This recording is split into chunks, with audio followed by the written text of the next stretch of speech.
பேக்கரியில் கிடைக்கிற மாதிரி டீ கேக் செம்ம சாஃப்டாக டேஸ்டியாக வீட்லேயே செய்யலாம். அதுவும் வீட்டில் இருக்கிற பொருட்களை வச்சு.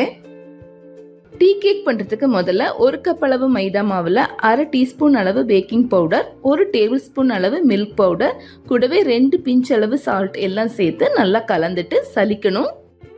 2 தடவை நல்லா சலிச்சதுக்கப்புறம் தனியாக எடுத்து வச்சிடலாம். அடுத்து 2 முட்டையை ஒரு பவுலில் சேர்த்து பீட் பண்ணும். கூடவே பொடி பண்ண 1 கப் அளவு சர்க்கரையை கொஞ்சம் கொஞ்சமாக சேர்த்து நல்லா பீட் பண்ணும்.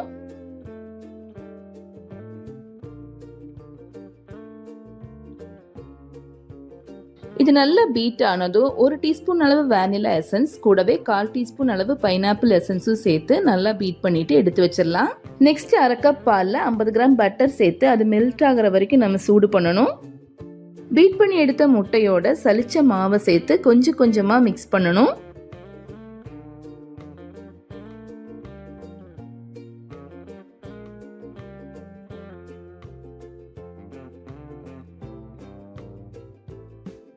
கடைசியா நம்ம பட்டரோடு சேர்த்து சூடு பண்ண பாலையும் கொஞ்சம் சூட்டோடையே சேர்த்து கலந்துடணும்.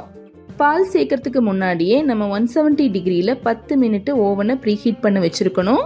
பால் சேர்த்து நல்லா மிக்ஸ் பண்ணதுக்கப்புறம் இந்த பேட்டரை ஒரு கேக் டின்னுக்கு மாற்றிட்டு ஏற்கனவே ப்ரீஹீட் ஆன ஓவனில் 35லேருந்து 40 நிமிஷம் நம்ம பேக் பண்ணி எடுக்கணும். கேக் ஜெல், ப்ரிசர்வேட்டிவ்ஸ் இது எதுவுமே யூஸ் பண்ணாமல் ரொம்ப சாஃப்ட் அண்ட் டேஸ்டியாக நம்ம டீ கேக் ரெடி பண்ணியிருக்கோம். நீங்களும் இதே மாதிரி ட்ரை பண்ணி பாருங்கள்.